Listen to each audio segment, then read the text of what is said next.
Kasih karunia dan damai sejahtera dari Allah Bapa kita dan dari anaknya Tuhan Yesus Kristus menyertai kamu sekalian.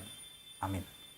Bapak, Ibu, dan saudara-saudara yang dikasih oleh Tuhan kita Yesus Kristus dimanapun kita berada, mengawali aktivitas kita, marilah kita mendengarkan firman Tuhan yang tertulis di dalam 2 Korintus 5 ayat 18, demikianlah dikatakan, dan semuanya ini dari Allah, yang dengan perantaraan Kristus telah mendamaikan kita dengan dirinya, dan yang telah mempercayakan pelayanan pendamaian itu kepada kami. Demikian firman Tuhan. Bapak, Ibu, dan saudara-saudara yang dikasih oleh Tuhan kita Yesus Kristus, sebagai orang percaya kita memiliki tanggung jawab untuk melakukan apa yang sudah Kristus lakukan. Kristus datang ke dunia dengan tujuan memperdamaikan kita dengan Allah. Kita yang berdosa, kita yang tercela, kita yang hina ini diajak untuk kembali kepada Allah, sang pemilik kehidupan kita. Kita dirangkul, kita dituntun untuk bisa kembali kepada Allah, sang pemilik kehidupan kita. Karena kita telah jatuh ke dalam dosa, maka kita sangat jauh jaraknya dengan Allah yang Maha Kudus. Allah yang kudus itu tidak bisa berada bersama dengan orang-orang yang berdosa. Namun Allah menyatakan dirinya, memberikan dirinya untuk keselamatan kita melalui Yesus Kristus. Karena itu Yesus Kristus itu perantara kita dalam misi pendamaian. Sehingga apa yang dilakukan oleh Allah dalam kehidupan kita sebagai orang percaya, itu misinya adalah pendamaian. Sehingga firman Tuhan ini hendak memberitakan kepada kita bahwa setiap orang percaya hendaklah hidup dalam kedamaian. Hendaklah menjadi agen perdamaian, bukan menjadi agen kerusuhan, bukan menjadi malah pembawa malapetaka, bukan menjadi pembawa keributan.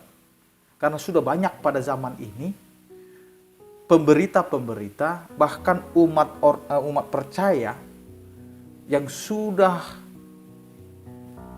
puluhan tahun, bahkan seumur hidupnya dia berada di dalam iman percaya kepada Kristus, tapi cara hidupnya terus saja menjadi pembawa masalah, bukan pembawa solusi dari setiap keadaan. Inilah yang mau dikatakan oleh firman Tuhan. Kita harus mengakui bahwa yang kita miliki ini adalah milik Allah. Sehingga firman Tuhan ini mengingatkan kita supaya kita tidak terlena dengan apa yang kita sudah nikmati.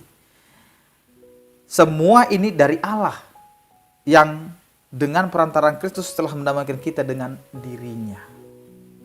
Milik Allah berarti Allah yang punya rancangan, Allah yang punya rencana, Allah yang punya hak dari setiap apa yang sudah Ia kerjakan, ciptakan.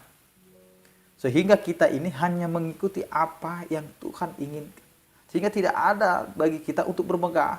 Tidak ada bagi kita manusia itu untuk menyombongkan diri. Tidak ada, karena ini semua adalah milik Allah. Sehingga ketika kita hidup dalam berdosa pun, Allah sendiri yang mendamaikan kita, yang memberikan kita pengampunan melalui Yesus Kristus.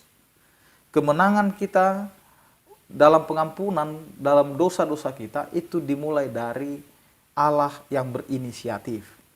Yang berikutnya yang mau dikatakan, ketika kita sudah menerima pendamaian itu, kita sudah mau menerima bahwa Kristus itu adalah perantara kita untuk menuju pendamaian antara kita dengan Allah, maka kita sebagai orang percaya hendaklah melakukan pelayanan pendamaian itu. Jadi kehadiran kita sebagai orang percaya hendaklah membawa damai. Karena itulah yang diinginkan oleh Allah. Kedamaian itu bisa dirasakan oleh siapa saja dan di mana saja. Sehingga orang percaya itu menjadi agen daripada pendamaian itu. Agen pembaharuan itu. Agen yang dipercayakan oleh Allah untuk melakukan apa yang Allah inginkan dalam kehidupan kita. Amin, kita berdoa. Terima kasih Tuhan, Engkau adalah Allah yang telah menunjukkan kasih karunia-Mu yang mendamaikan kami dengan Engkau sendiri Tuhan. Melalui anak-Mu Yesus Kristus, pendamaian itu Engkau nyatakan bagi kami. Terima kasih Tuhan untuk kehidupan kami. Berkatilah setiap pekerjaan kami agar berbuah sesuai dengan kehendak-Mu. Berkatilah setiap orang percaya yang sakit Engkau sembuhkan, yang berduka Engkau berikan penghiburan, yang bergumul Engkau berikan penyertaan. Anugerah Tuhan kita Yesus Kristus, kasih setia daripada Allah Bapa dan persekutuan Roh Kudus, itulah yang menyertai kamu sekalian. Amin. Selamat beraktivitas, tetap andalkan Tuhan dalam kehidupan kita. Salam sehat dari kami, Tuhan Yesus memberkati. Horas.